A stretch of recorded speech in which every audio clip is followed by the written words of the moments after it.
This statement really undersells just how valuable data breaches are in terms of being a source of reconnaissance data for social engineers. Let me tell you a little bit about how I know that. I run this service, Have I Been Pwned? And it's a service that allows people to search through publicly exposed data breaches in order to access the exposure of their personal information. At the time of recording, I have more than 250 million accounts that have been leaked online and are in the hands of both attackers and the general public. Things like 152 million accounts from Adobe, leaked in 2013. These are huge volumes of data, often of a very sensitive nature, and often from multiple sources for the one individual. Let me give you a bit of an example of what I mean by that. Let's imagine we have an individual. Let's talk about some of the data breaches which have made their way out of systems and into the hands of attackers and frequently into the hands of the general public. And by that I mean anyone with an internet connection who can download these breaches that are usually pretty easily discoverable. So for example, a large software company that had plain text password hints. The passwords themselves were encrypted, but the hints were in plain text, and they gave you a very, very good idea of what the passwords themselves were. Or how about a dating site that has quite personal attributes? Now you may not think of these as sensitive, but they're attributes which could be very useful for identity theft.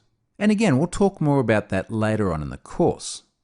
Plain text passwords is a problem that still plagues us. And certainly I have many courses on Pluralsight that teach you about how to create passwords securely as software developers.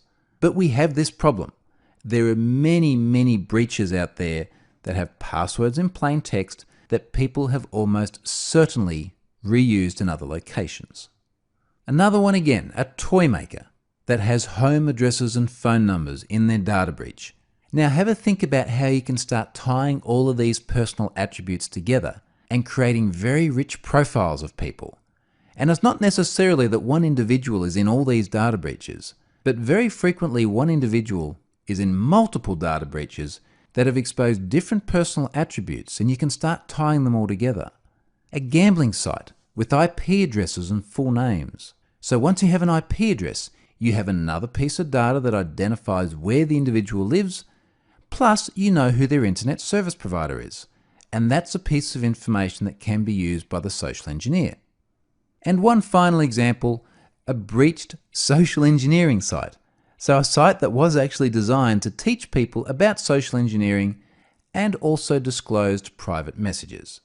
Now clearly, when two people believe they're having a private conversation, they're going to express things that they probably don't want to be public. Things that can tell you quite a lot about those individuals. And there are many, many examples of data breaches exposing these private discussions between two people who quite reasonably thought that the discussion would remain private. So that's just one more source of reconnaissance and open source intelligence. Let's now move on and summarize the module.